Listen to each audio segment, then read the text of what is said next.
अऊज़ु बिल्लाहि मिनश शैतानिर रजीम बिस्मिल्लाहिर रहमानिर रहीम वल्लज़ीना यबीतूना लिरब्बिहिम सुज्जदन व क़ियामा वल्लज़ीना यक़ूलूना रब्बना अस्रिफ अन्ना अज़ाब जहन्नम इन्न अज़ाबहा कान गरामा। और जो लोग अपने रब के सामने सजदा और क़ियाम की हालत में रात गुजारते हैं और जो यूं कहते हैं कि हमारे रब हमसे जहन्नम का अजाब हटा दे, यकीनन उसका अजाब चिमट जाने वाला है। गुज़श्ता कल आप हज़रात के सामने मैंने अर्ज़ किया था कि हुस्न मुआशरत और रहन सहन में ये कुरान करीम की आयत ये बहुत बेहतरीन है कि जिससे आदमी की दुनिया और आखिरत दोनों चीज़ें भली हो सकती है। तो गुज़श्ता मैंने अर्ज़ किया था व इबादुर रहमान कि आदमी को तकब्बुर नहीं करना चाहिए, आजीज़ी से पेश आना चाहिए, हत्ता के काफिर और एक जानवर के साथ भी आजीज़ी से पेश आना चाहिए। हो सकता है कि काफिर को मरते वक्त ईमान की दौलत मिल जाए और जो मुसलमान है वो महरूम कर दिया जाए। नबी करीम सल्लल्लाहु ताला अलैहि वसल्लम का इरशाद है, दुनिया में जो लोग पैदा होते हैं उनकी चार किस्में होती हैं। एक तो इस्लाम की हालत में जन्म लेता है, इस्लाम की हालत में ज़िंदगी गुजारता है और इस्लाम की हालत में दुनिया से रुखसत होता है।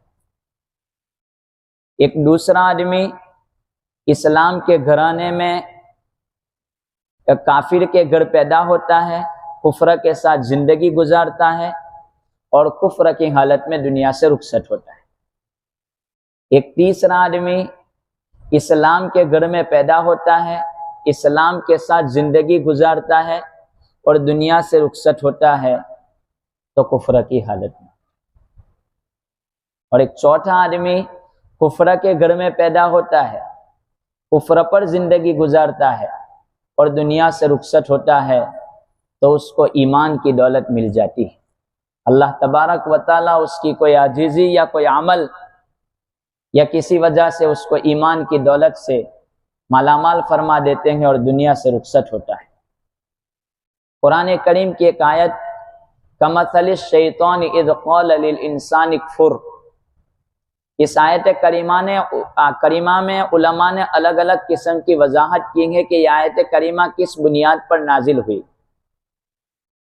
बनी इसराइल में 3 भाई थे,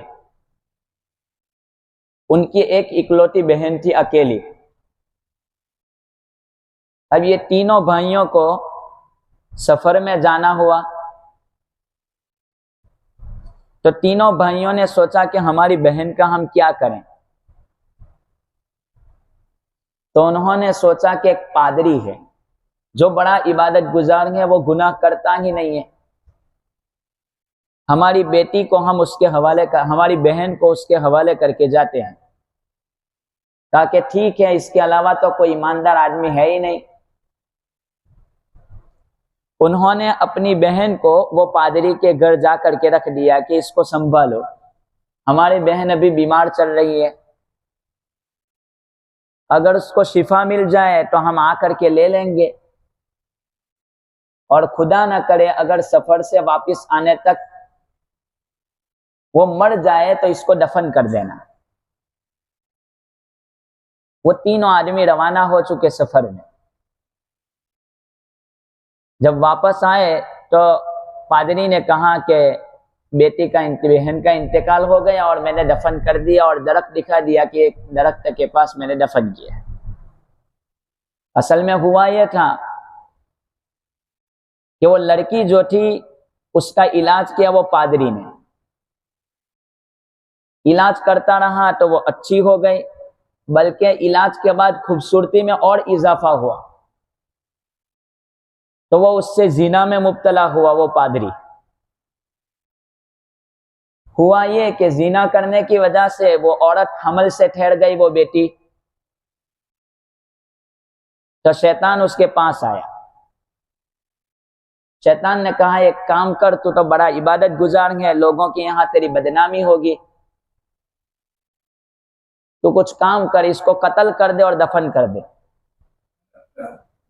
तो शैतान के कहने की वजह से उसको कत्ल करके उसने दफन कर दिया। अब ये तीनों हजरात जब वापस आए सफर से तो ये भी कब्र देख करके अपने घर चले गए। अब घर गए तो शैतान फिर उनके पास पहुंचा और जाकर के कहा, आपकी बेटी, आपकी बहन मरी नहीं है, मारी गई है। यकीन ना आता हो तो कब्र खोद के देख लो। वो तीनों भाई कब्र के पास पहुंचे, कब्र को खोदा गया तो अंदाजा यही हुआ कि इसको काटा गया है, खुद मरी नहीं है अपनी मौत, इसको कत्ल किया गया है। चुनांचे उन्होंने पादरी को पकड़ा और सारा गांव जमा हो गया और पादरी को पीटना शुरू कर दिया। उस वक्त शैतान मरने के करीब जब पादरी था, उसको सूली पर चढ़ाने का वक्त आया, फांसी के फंदे पर, तो शैतान अब उसके पास आया और आकर के कहा, एक काम कर, मुझको सजदा कर ले, मैं तुझे बचा सकता हूं। अब मरता क्या न करता, कहा कि चलो सजदा करने से अगर काम चल जाता है तो ठीक है। तो उसने सजदा कर लिया और दुनिया से रुखसत हो गया। शैतान ने कहा, मैं तुझसे बरी हूं, मैं क्या कर सकता हूं, तूने गुनाह किया, तू जाने, तेरा खुदा जाने। तो आदमी इस्लाम की हालत में गुजारता है जिंदगी, और कोई चीज ऐसी होती है कि मरते वक्त आदमी के दिल से ईमान सल्ब कर लिया जाता है, खींच लिया जाता है। अल्लाह तबारक व तआला से पनाह मांगा करें, तो आजीजी इख्तियार करें, तकब्बुर से अपने आप को बचाएं। आगे है वल्लदीन यबीतून लिरब्बिहिम सुज्जदन व क़ियामा, कि मोमिन जो बंदे हैं अपने परवरदिगार के करीब, वो रातों को सजदा और कियाम के साथ अपने रब के करीब होते हैं। दूसरी सिफत जिक्र कर रहे हैं, रात भर नमाज पढ़ना जरूरी नहीं है। समूरा इब्ने जुंदुब रज़ियल्लाहु ताला अन्हु फरमाते हैं कि रसूलुल्लाह सल्लल्लाहु ताला अलैहि वसल्लम ने फरमाया, रात को कुछ रकातें पढ़ा करो। जिस किसी को रात में उठने की आदत नहीं है, उस बंदे को चाहिए कि रात को इशा की नमाज के बाद तहज्जुद पढ़ लिया करें।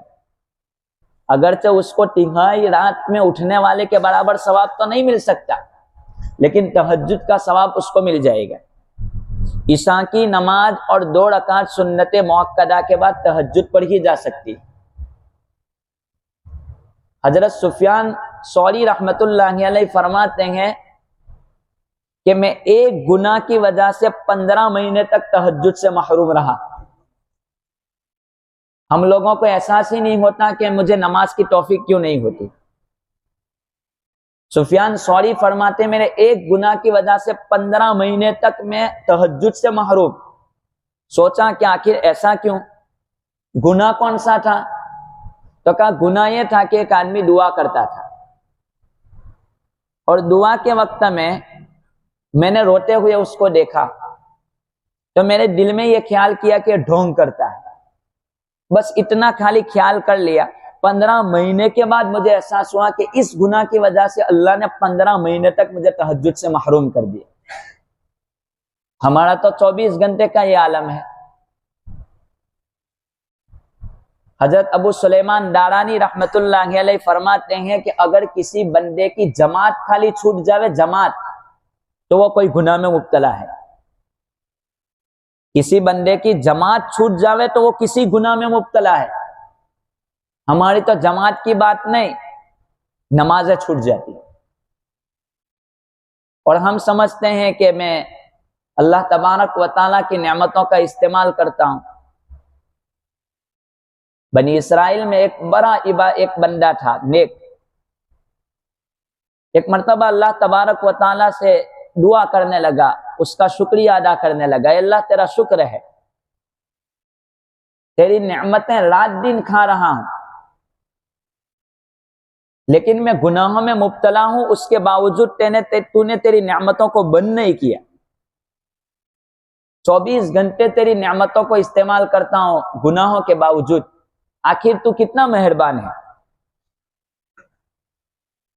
अल्लाह तबारक व तआला ने उसको मुत्तला फरमाया कि हमने एक नेमत तेरी छीन ली है लेकिन तुझे मालूम नहीं है।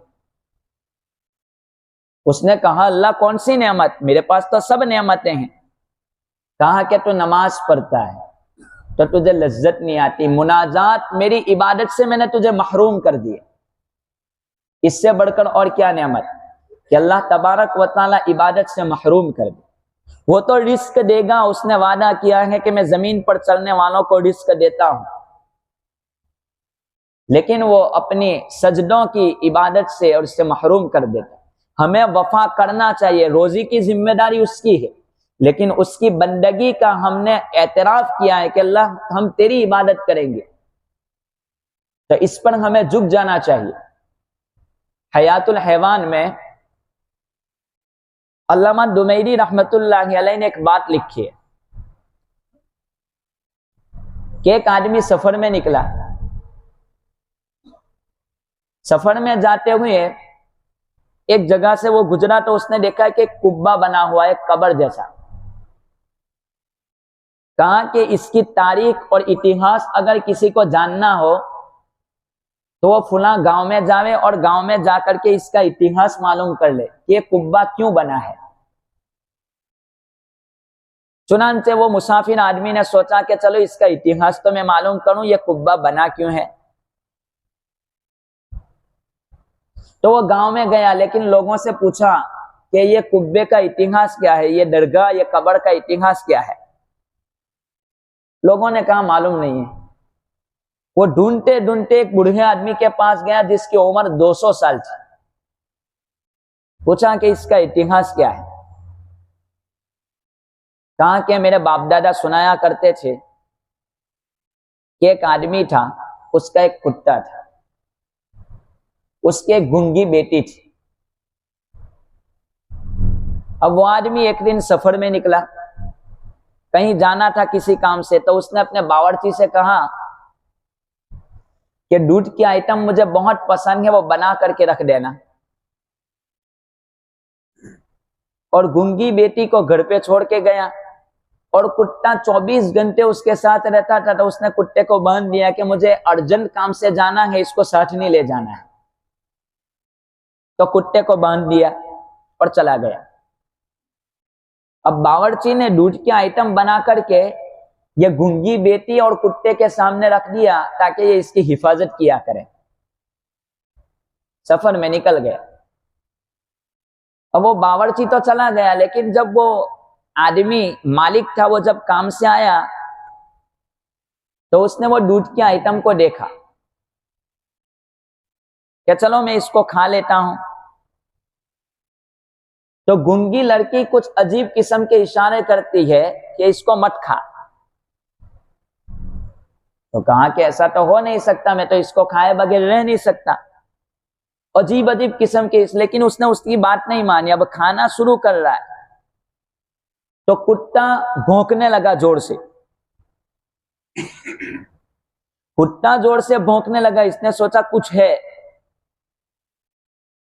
तो उसने आ करके कुत्ते की रस्सी खोल दी। अब कुत्ता गया और कुत्ता ने भाग करके वो दूध की आइटम थी उसको फेंक दिया। तो इसको गुस्सा आया तो उसने बर्तन उठा करके कुत्ते के सर पर मार दिया।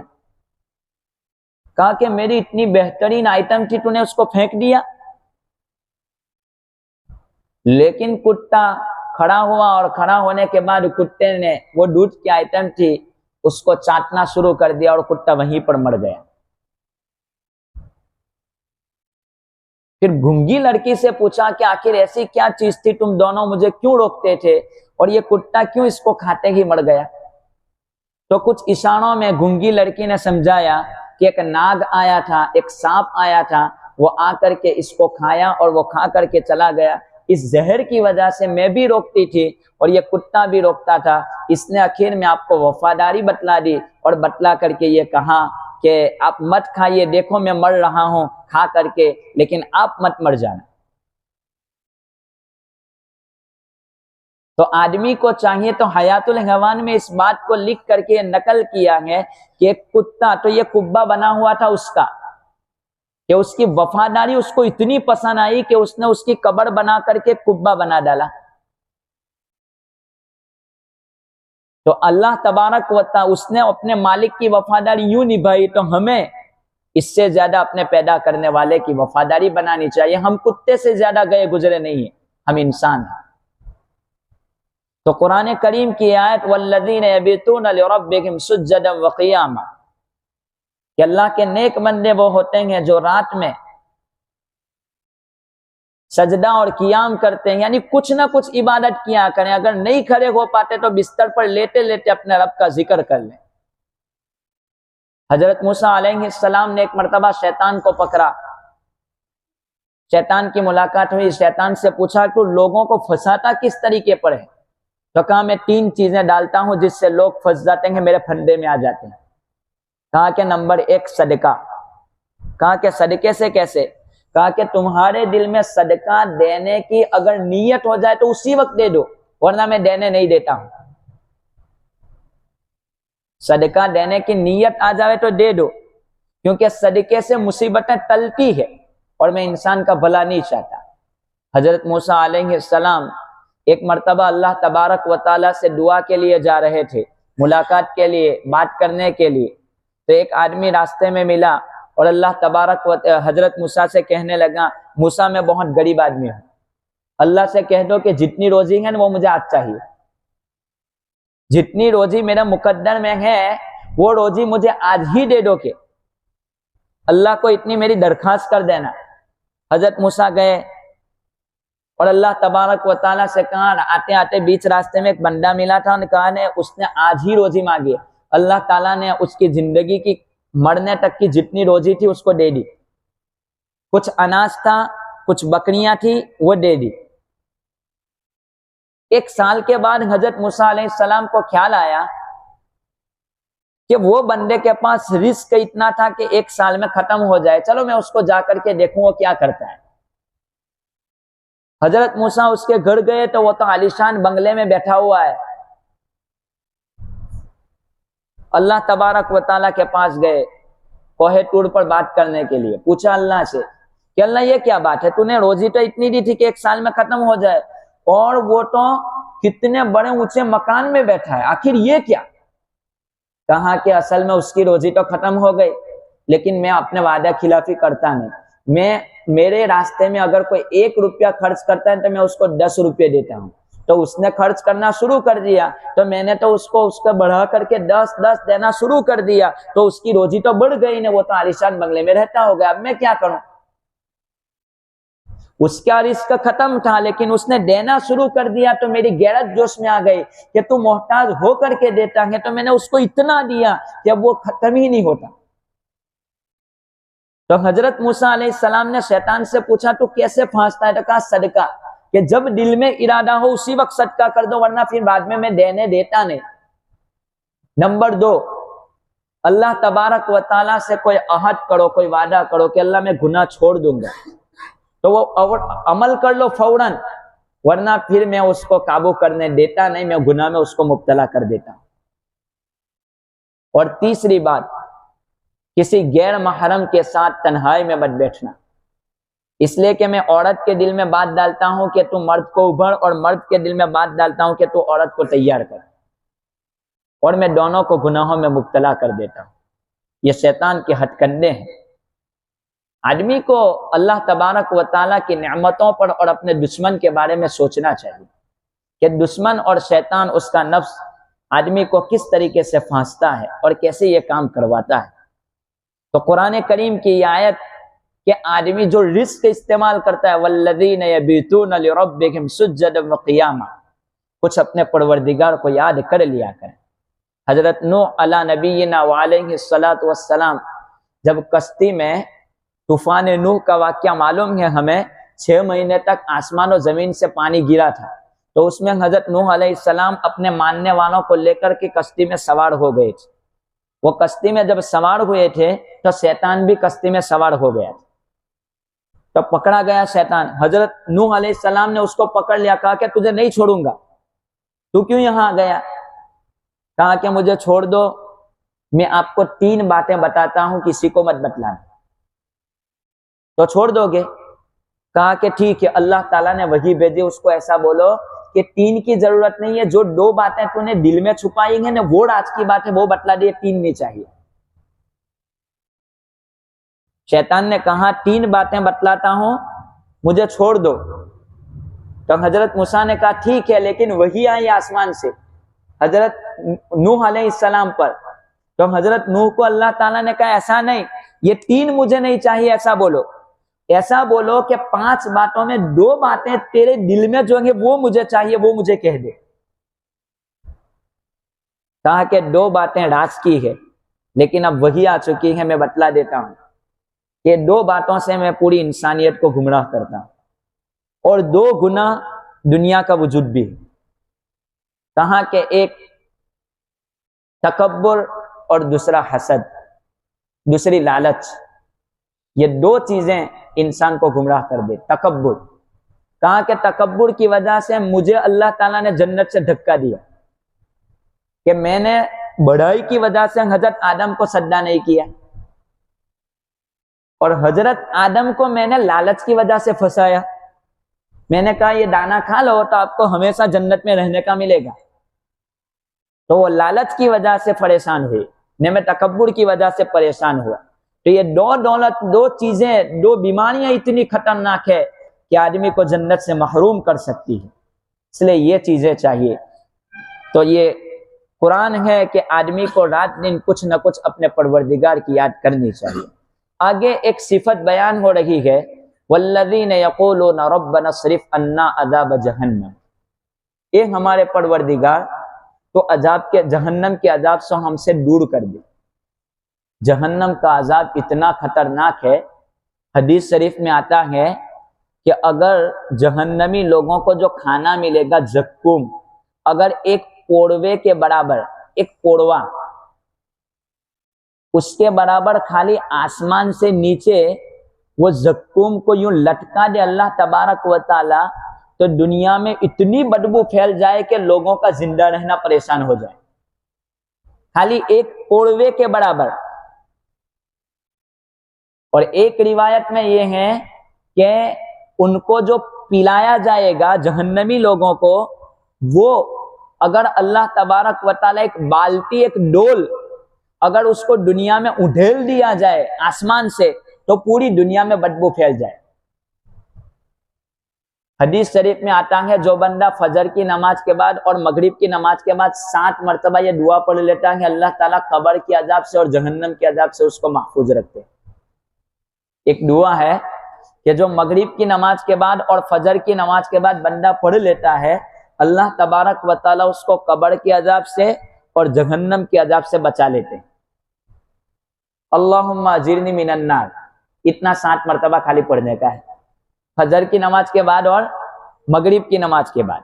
अल्लाहुम्मा अजिरनी मिनन नार 7 मरतबा पढ़ लेगा, अल्लाह तबारक व तआला उसको कब्र के अजाब से भी बचाएंगे, जहन्नम के अजाब से भी बचाएंगे, दिल के साथ। अल्लाहुम्मा अजिरनी मिनन नार, ए अल्लाह जहन्नम के अजाब से मेरी हिफाजत फरमा, आग से मुझे बचा ले, इसका तर्जमा ये होता है अल्लाहुम्मा अजिरनी मिनन नार। फजर और मगरिब की नमाज के बाद पाबंदी करें, इंशाअल्लाह फायदा होगा। तो ये चीज है कि जहन्नम के अजाब से आदमी को तौबा करनी चाहिए, माफी मांगनी चाहिए। ऐसा नहीं कि खाली ऊपर ऊपर के हो गया। बनी इसराइल में एक आदमी ने तौबा की।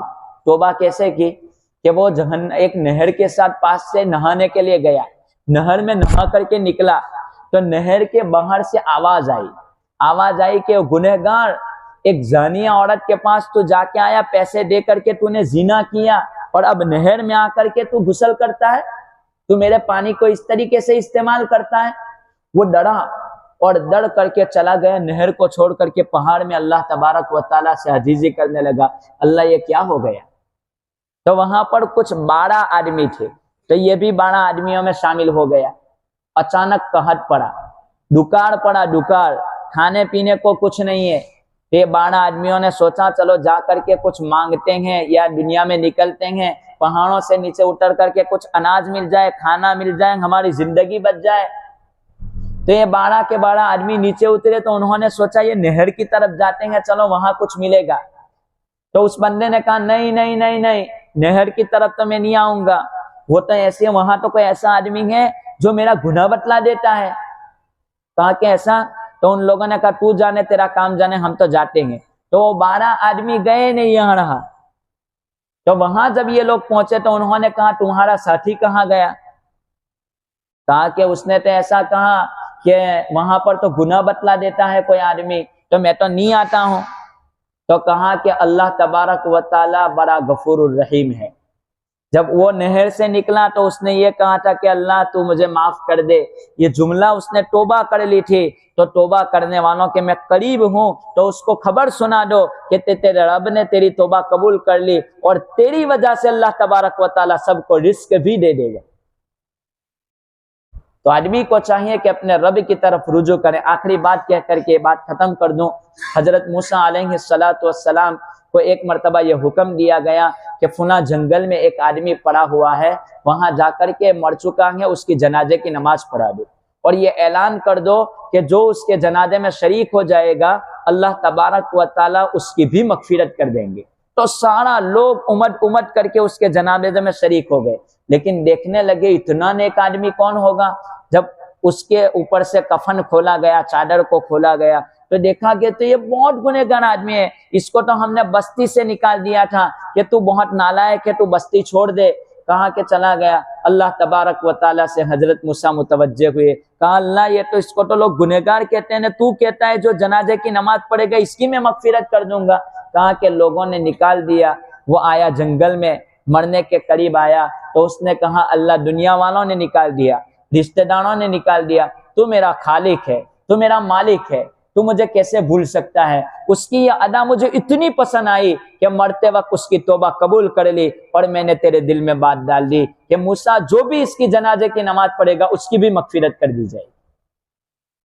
तो अपने रब की तरफ रुजू कर लें।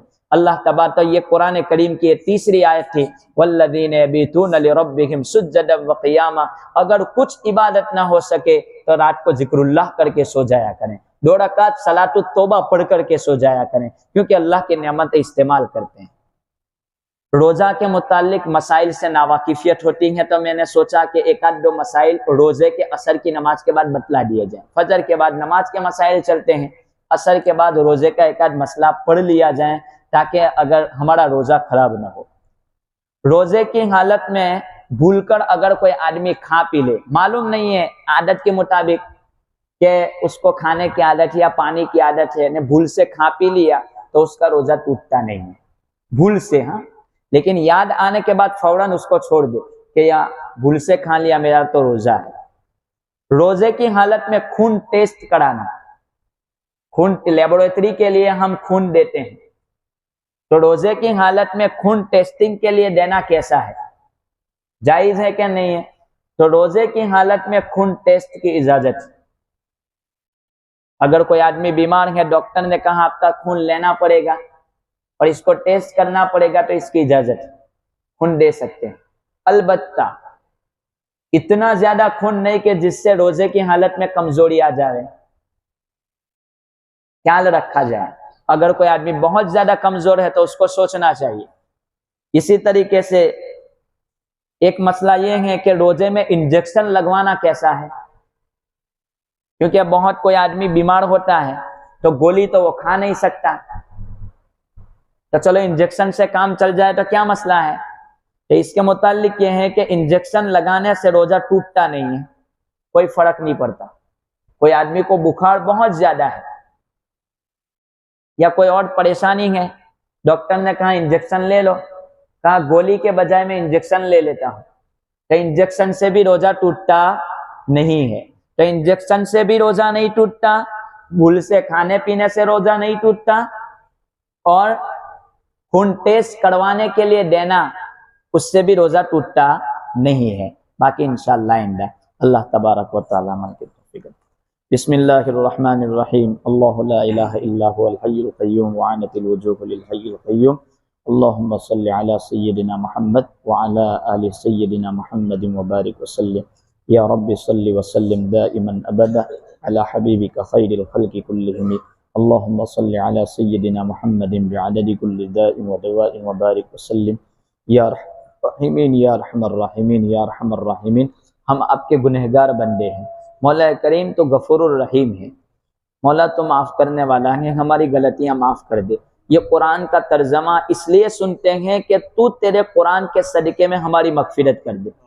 इसमें कोई बात ऐसी आ जाए कि जो मेरी मगफिरत का सहारा बन जाए, जो मेरे लिए सीधी राह पर आने का जरिया बन जाए।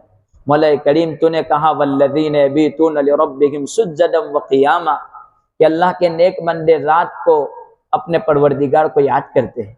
मौला तो हमें वो लज्जत अता फरमा के रात को सोते सोते तेरी याद के साथ सो जाए। मौला करीम हमारे वालिदैन, असातिज़ा, रिश्तेदारों की मगफिरत फरमा दे, तमाम मरहुमीन की मगफिरत फरमा दे। करीम आका तुझसे मांग कर कभी महरूम नहीं हुए, जब भी मांगा जो मांगा तूने अता कर दिया।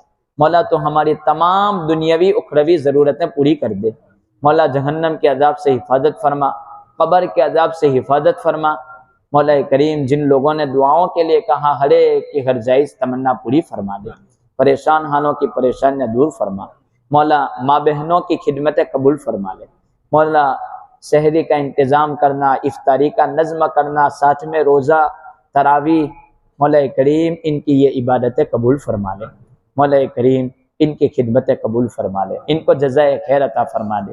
मौला करीम नौजवान तबका जो बेचारे नौकरी धंधे के साथ अपने रोज़े को अंजाम दे रहे हैं, मौला रोज़ों को कबूल फरमा ले। ये रमज़ान हमारी मगफिरत का ज़रिया बना, जहन्नम से आज़ादी का ज़रिया बना, जन्नत में जाने का ज़रिया बना, क़ब्र के अजाब से हिफाजत का ज़रिया बना दे। मौला करीम जहाँ तक ज़िंदगी मुक़द्दर है इस्लाम पर बाकी रख, और जब भी तेरा बुलावा मुक़द्दर हो कामिल ईमान पर ख़ातिमा नसीब फरमा। हमारी ये दुआएं महज़ आफ़ी के फ़ज़ल व करम से नबी करीम सल्लल्लाहु तआला अलैहि वसल्लम के सदक़े तुफ़ैल में और आपके बरगुज़िदा और नेक बंदों के सदक़े में और हाज़िरीन में जो भी आपका नेक बंदा हो उसके आमीन पर ये दुआएं कबूल फरमा ले। सल्लल्लाहु तआला अला खैरि खल्क़ि मुहम्मदिन व अला आलिहि व अस्हाबिहि अजमईन बिरहमतिका या